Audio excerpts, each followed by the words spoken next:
우리 하나님 말씀 함께 보겠습니다. 함께 보실 하나님 말씀 사도행전 8장 1절에서 8절입니다.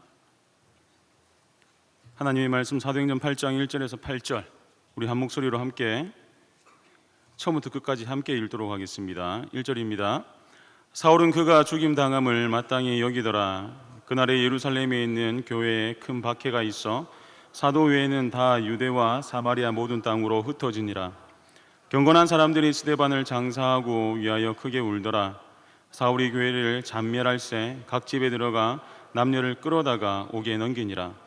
그 흩어진 사람들이 두루다니며 복음의 말씀을 전할새 빌립이 사마리아 성에 내려가 그리스도를 백성에게 전파하니 무리가 빌립의 말도 듣고 행하는 표적도 보고 한 마음으로 그가 하는 말을 따르더라. 많은 사람에게 붙었던 더러운 귀신들이 크게 소리를 지르며 나가고 또 많은 중풍병자와 못 걷는 사람이 나으니 그 성에 큰 기쁨이 있더라. 아멘. 오늘 본문의 말씀을 가지고 복음으로 인한 큰 기쁨이라는 제목으로 하나님의 말씀을 함께 나누기를 원합니다. 오순절 성령 강림으로 말미암아 초대교회는 폭발적인 부흥을 경험하고 있었습니다. 베드로의 설교로 한 번에 3,000명, 5,000명씩 날마다 구원받는 사람들이 더해졌고 수많은 이적과 기사들이 일어났습니다. 그러나 복음을 전하던 스데반 집사의 순교를 시작으로 초대교회에 끔찍한 박해가 일어나게 되었습니다. 오늘 본문 1절입니다. 사울은 그가 죽임 당함을 마땅히 여기더라. 그날에 예루살렘에 있는 교회에 큰 박해가 있어. 본문 3절은 그 박해가 어떠했는지 구체적으로 설명해 주고 있습니다. 3절입니다. 사울이 교회를 잔멸할새 각 집에 들어가 남녀를 끌어다가 옥에 넘기니라. 광기에 사로잡힌 사울은 초대 교회와 교인들을 초토화시켰습니다. 집집마다 들어가서 닥치는 대로 남녀노소 할 것 없이 모조리 끌고 나와 고문하고 학대하고 옥에 가두었습니다. 복음을 전하던 스데반 집사의 순교 그리고 그와 동시에 시작된 잔인한 핍박과 고난, 이로 말미암은 초대 교회의 존폐 위기, 이것이 초대 교회와 그리스도인들이 맞닥뜨려야 하는 현실이었습니다. 표면적으로 보면 초대교회가 처한 위기는 아주 심각해 보입니다. 그러나 오늘 본문의 말씀을 잘 살펴보면 이 위기는 하나님의 말씀이 성취되는 도구인과 동시에 예루살렘에만 머물러 있던 이 복음이 사방팔방으로 확장되는 기회로 사용되어졌음을 알 수 있습니다. 본문 1절 하반절을 제가 읽어드리겠습니다. 사도 외에는 다 유대와 사마리아 모든 땅으로 흩어지니라. 이 8장 1절의 말씀을 읽으시면서 떠오르는 말씀이 없으십니까? 사도행전 1장 8절입니다. 오직 성령이 너희에게 임하시면 너희가 권능을 받고 예루살렘과 온 유대와 사마리아와 땅끝까지 이르러 내 증인이 되리라 하시니라. 하나님은 스데반의 순교와 교회를 향한 핍박을 하나님의 말씀이 성취되는 도구로 사용하신 것입니다. 예루살렘에만 머물러 있던 이 복음이 유대와 사마리아 더 나아가 땅끝까지 전파되도록 만드신 것입니다. 우리는 여기서 한 가지 사실을 반드시 기억해야 합니다. 하나님은 우리가 당면한 고난과 위기를 하나님의 영광의 때로 은혜의 시간으로 바꾸어 주신다는 것입니다. 지금 고난의 가운데 놓여 있습니까? 지금 고통의 자리에 머물러 계십니까? 하나님은 반드시 그 고난과 고통의 시간을 영광의 때로 하나님의 살아계심을 오롯이 누리는 은혜의 때로 만들어 주신다는 것입니다. 왜 그렇습니까? 하나님을 사랑하는 사람들에게, 곧 하나님의 뜻대로 부르심을 입은 사람들에게 모든 것이 합력하여 선을 이루기 때문입니다. 살다 보면 하나님 왜 저에게 이러한 일들이 일어납니까? 라고 고통스러운 의문을 가질 때가 있습니다. 감당할 수 없는 고난 때문에 눈물로 밤낮을 지새울 때도 있습니다. 그러나 그 시간은 살아계신 하나님을 오롯이 누릴 수 있는 영광의 시간, 은혜의 시간임을 기억하시길 바랍니다. 그래서 그 시간을 소망 가운데 인내하심으로 합력하여 선을 이루어 가시는 하나님을 풍성히 누리고 간증할 수 있는 우리 모든 세계로 권속들이 될 수 있기를 주님의 이름으로 간절히 축원합니다. 스데반의 순교로 시작된 극심한 핍박으로 그리스도인들은 예루살렘을 떠나 유대와 사마리아로 흩어졌습니다. 흩어진 사람들은 무엇을 했겠습니까? 4절입니다. 함께 읽겠습니다. 그 흩어진 사람들이 두루다니며 복음의 말씀을 전할세. 저는 이 말씀을 묵상하면서 여러 생각을 해보았습니다. 극심한 핍박으로 말미암아 흩어진 사람들이 적극적으로 이곳저곳을 다니며 가는 곳마다 복음을 전할 수 있었던 이유는 무엇이었을까? 내가 사랑하는 가족이 내가 사랑하는 이웃이, 믿음의 동력자들이 바로 내가 보는 눈앞에서 끌려나가고 고문당하고 죽임을 당했는데, 그 광경을 바로 내가 눈앞에서 보았는데 어떻게 흩어진 사람들이 복음을 전할 수 있었을까? 저는 이 말씀을 남아공 단기 선교를 준비하는 시간부터 묵상하였습니다. 그리고 하나님께서는 남아공 선교 현장에서 그 이유를 깨닫게 해 주셨습니다. 큰 박해 때문에 흩어질 수밖에 없었던 사람들이 복음을 전할 수 있었던 이유는 그들이 성령으로 충만했기 때문입니다. 예수님으로 충만했기 때문입니다. 예수님의 마음으로, 예수님의 눈물로 충만했기 때문입니다. 말씀으로 충만했기 때문입니다. 감사로 충만했기 때문입니다. 증인의 삶은, 복음을 전하는 전도자의 삶은, 영혼을 구하는 구령자의 삶은 오직 성령이 임할 때 가능하다는 것입니다. 오직 성령이 너희에게 임하시면, 성령님의 임재가 아니고서는 불가능하다는 겁니다. 남아공 단기 선교를 정말 은혜 가운데 잘 다녀왔습니다. 많은 분들이 단기 선교 기간에 정말 간절히 기도해 주셔서 가는 곳마다 생명샘이 솟아나는 생명의 역사를, 귀한 은혜를 풍성히 누릴 수 있었습니다. 그 이야기를 지금 이 시간에 잠시 들려드리려고 합니다. 저를 포함한 13명의 청년들이 함께 단기 선교를 다녀왔습니다. 청년의 출신으로 갓 결혼한 부부와 10명의 청년들이 남아공 선교에 함께 했습니다. 저는 이 아이들 각각의 사정을 어느 정도 알고 있었습니다. 힘들지 않은 친구가 단 한 명도 없었습니다. 상처가 없는 친구가 단 한 명도 없었습니다. 저는 먼저 이 친구들이 이 단기 선교를 통해서 상처가 회복되기를 원했습니다. 무엇보다 이 아이들의 마음이 하나님으로 풍성해지기를 원했습니다. 왜냐하면 하나님의 마음으로 풍성해질 때 오롯이 선교에만, 복음을 전하는 데만 아이들이 집중할 수 있을 거라 확신했기 때문입니다. 그래서 어떻게 하면 하나님으로 충만해질 수 있는지, 어떻게 하면 하나님께만 집중할 수 있는지, 그 모든 것을 그 아이들이 하나님으로 풍성해지는데 다 초점을 맞추었습니다. 그래서 공항 도착과 동시에 모든 휴대폰을 다 걷었습니다. 그리고 한국말 사용을 금지시켰습니다. 말씀 묵상 시간을 제외하고는 오직 영어 사용만 허락했습니다. 뿐만 아닙니다. 무조건 새벽 5시에 기상했습니다. 그리고 아침 7시까지 약 2시간 동안 말씀 묵상과 나눔을 했습니다. 그리고 20분 정도의 시간 동안 아침을 먹고 설거지하고 숙소 청소를 다 마치고 아침 8시에 사역을 위해 숙소를 나섰습니다. 때로는 시간이 없어서 제대로 씻지도 못하고 출발할 때도 있었습니다. 차로 이동할 때는 절대 자거나 서로 이야기를 하면 안 됩니다. 말씀을 묵상하거나 찬양을 하거나 사역지를 위해서 기도하거나 감사 제목을 써내려 가야 했습니다. 당연히 이동 중에도, 사역 중에도 한국말을 써서는 안 됩니다. 복음을 전할 이들 곁에서 온전히 복음만 전하도록 했습니다. 점심은 아침에 준비한 주먹밥으로 때웠습니다. 하루 3-4군데, 많을 때는 5-6군데의 장소에서 사역을 감당했습니다. 몸으로 하는 사역이 대부분이었기 때문에 많이 피곤했습니다. 그럼에도 숙소에 돌아와서 빨리 식사를 마치고 또 2시간 동안 말씀을 묵상하고 은혜를 나누는 시간을 가졌습니다.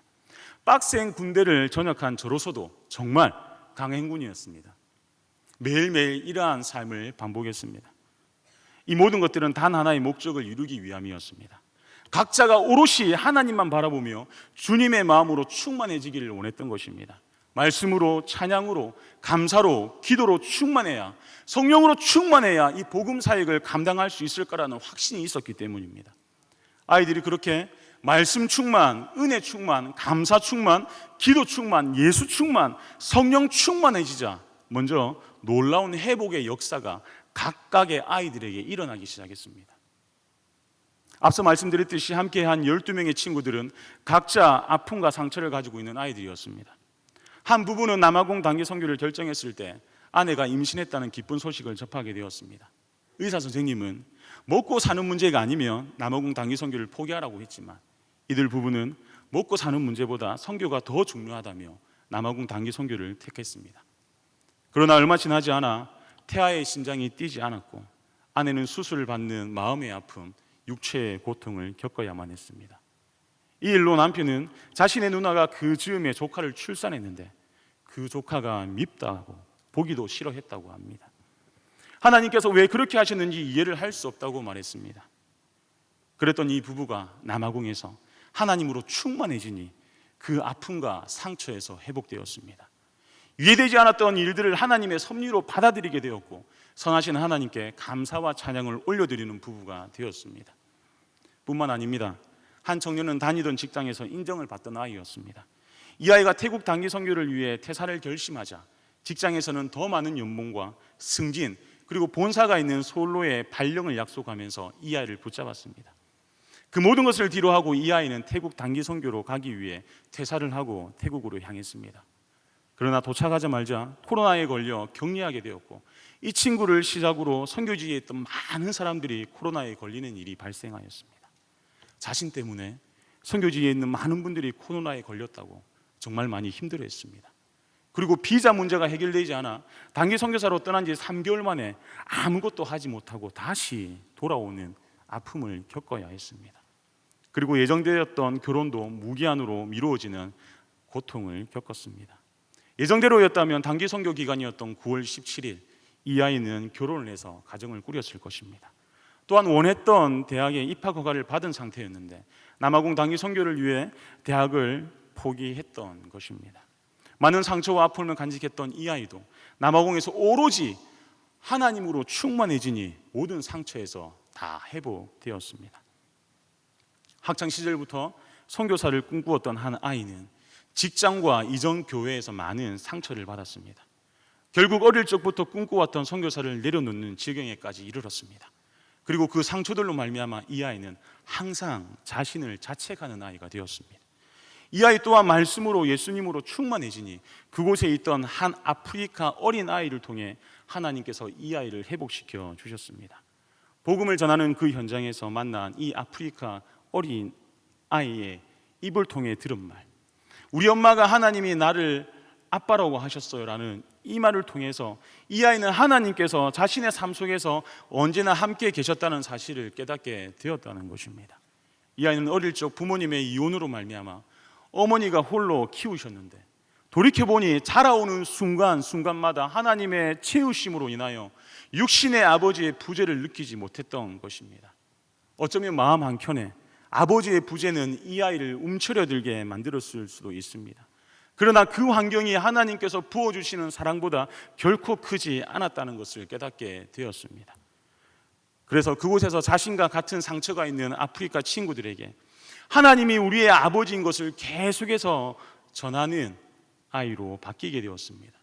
비록 육신의 아버지는 없지만 아빠이신 하나님의 자녀로 현재는 누구보다 당당하게 자신을 사랑하며 주어진 자신의 삶을 잘 살아내고 있습니다. 저는 이 아이가 하나님께서 주신 마음, 선교사의 사명을 온전히 회복하고 감당할 수 있도록 계속 기도하고 있습니다. 또 한 친구는 어릴 적부터 엄마를 향한 아버지의 상습적인 폭행으로 말미암아 늘 혼자인 삶을 살아왔습니다.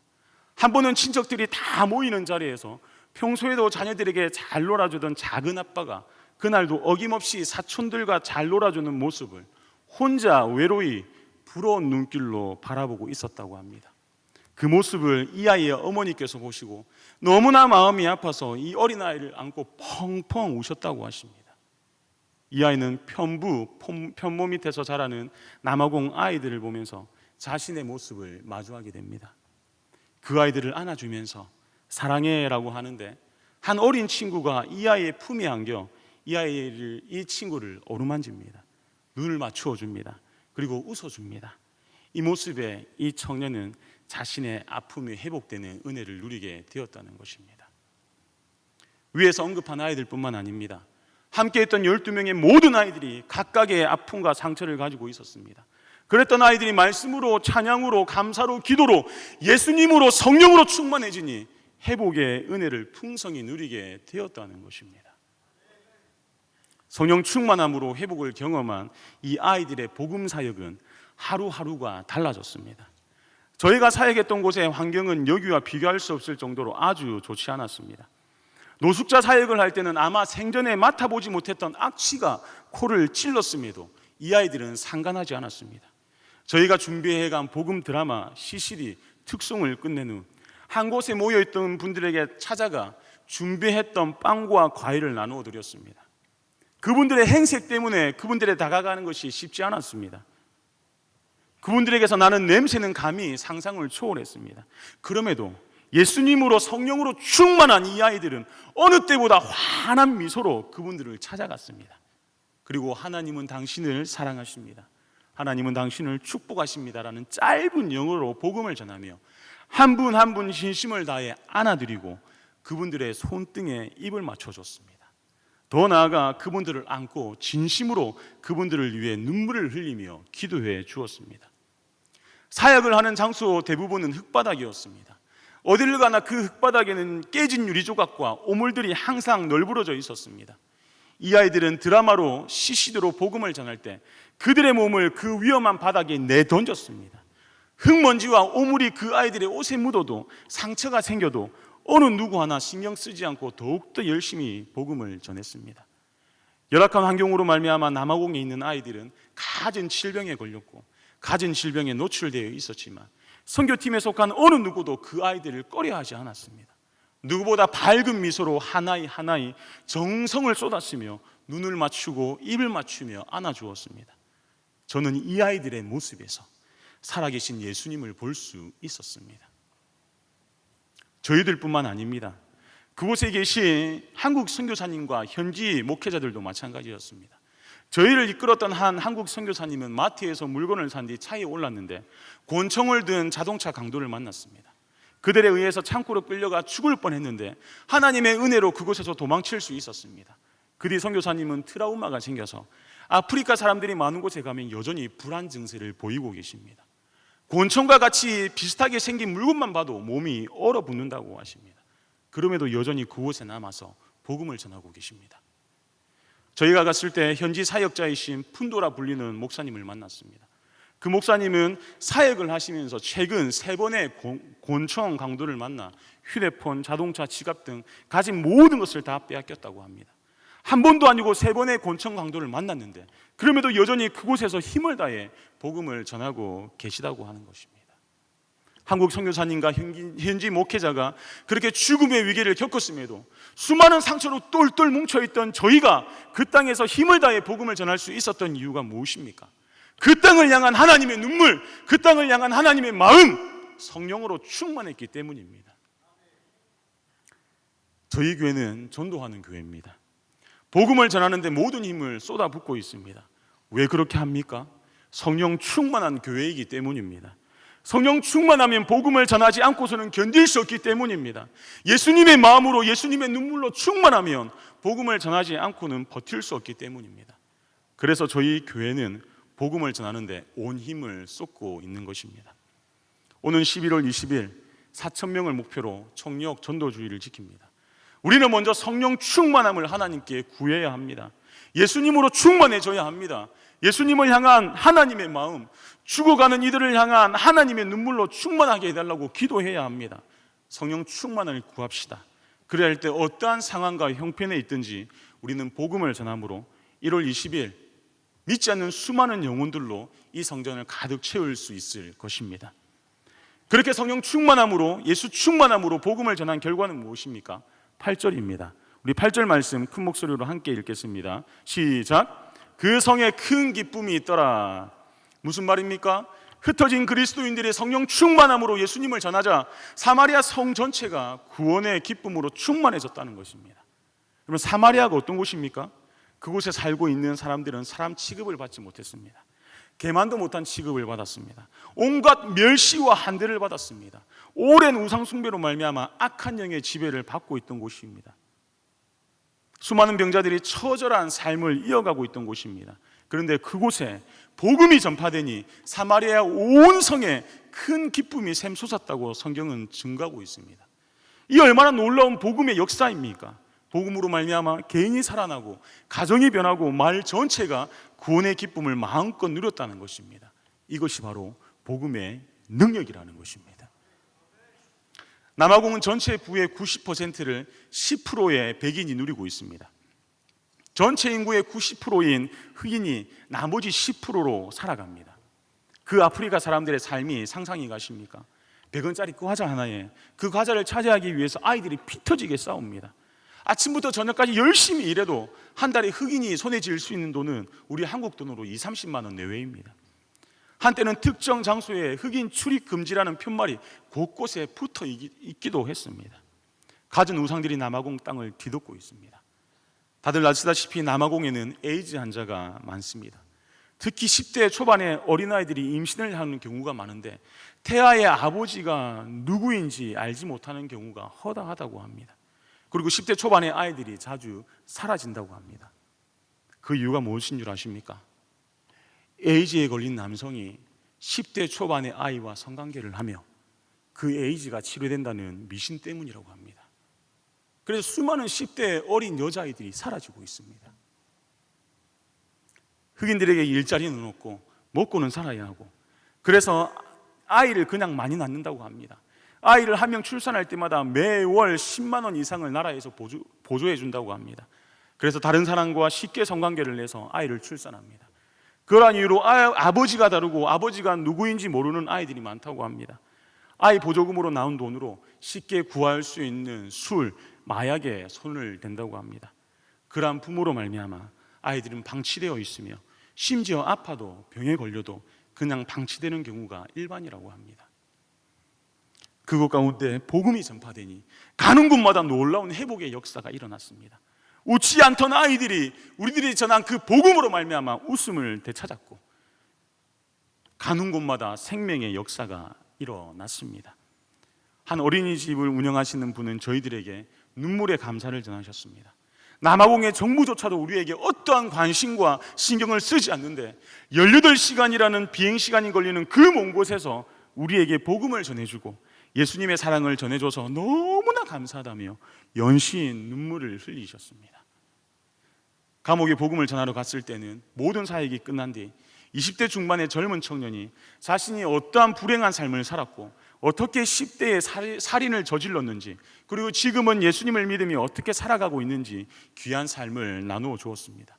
그리고 2억 마일리 멀리 떨어진 이 땅에 와서 복음을 전해줘서 너무나 감사하다고 눈물을 흘렸습니다.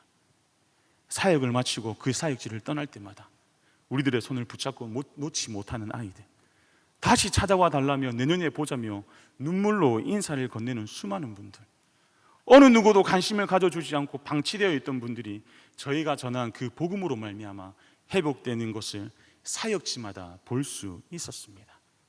사마리아에 큰 기쁨이 임했던 것처럼 저희가 사역했던 수많은 곳에서도 큰 기쁨이 넘쳐 흘렀습니다. 마치 천국과도 같았다는 것입니다. 5번째 남아공을 방문했습니다. 갈 때마다 복음으로 말미암아 남아공 땅이 변화되는 것을 볼 수 있었습니다. 사마리아와 같이 버려진 그 땅 가운데 복음이 들어가니 실제로 놀라운 역사들이 일어나고 있습니다. 복음으로 개인이, 가정이, 그리고 남아공이 변화되고 있다고 선교사님들이 입을 모아 말씀하고 있습니다. 이것이 복음의 능력입니다. 복음으로 말미암아 죽어가던 아이들과 가정이 살아나 기쁨 가운데 살아가고 있습니다. 사진을 한번 봐주십시오. 행복해 보이시죠? 수많은 상처들을 안고 있었던 저 아이들이 하나님의 말씀으로 회복되니 앞에 그 사진, 그리고 우리가 전한 그 복음으로 말미암아 웃음을 잃었던 저 아이들의 그 미소, 이 아이들의 미소가 복음이 역사한다는 증거입니다. 남아공에서만 이러한 복음의 역사가 일어납니까? 절대 아닙니다. 복음의 역사는 때와 장소를 가리지 않습니다. 이 땅 대한민국에서도 복음의 역사, 큰 기쁨의 역사가 시도 때도 없이 일어나고 있습니다. 복음으로 말미암아 개인이 그리고 가정이 변화되는 역사를 우리는 매 순간마다 경험하고 있지 않습니까? 말씀을 맺겠습니다. 1절에 큰 바퀴로 시작하는 오늘 본문은 8절에 큰 기쁨으로 끝을 맺습니다. 그 이유가 무엇입니까? 성령 충만함으로 복음을 전했기 때문입니다. 복음은 나를 회복시키고 나를 살릴 뿐 아니라 세상이 줄 수 없는 참된 기쁨을 가져다 줍니다. 우리가 그 복음의 능력을 경험한 사람이 아닙니까? 그렇다면 온 천하에 다니며 복음을 전하는 것이 우리들의 사명이 되어야 하지 않겠습니까? 하나님은 이 복음이 온 세상에 전파되기를 원하십니다. 이 일에 저와 성도님들, 우리 교회를 사용하시기를 원하고 계십니다. 11월 20일 추수감사 주일에 믿지 않는 불신자 4,000명을 전도하여 청력 전도 주일로 지키려고 합니다. 먼저 예수님 충만, 말씀 충만, 성령 충만 해달라고 기도합시다. 그래서 우리 각자의 삶의 전 영역에서 기쁨으로 복음을 전합시다. 죽어가는 사람들에게 복음을 전함으로 참된 기쁨을 알게 하고 영원한 삶으로 그들을 인도합시다. 이 일에 쓰임받는 저와 세계로 모든 가족들이 될 수 있기를 주님의 이름으로 간절히 축원합니다.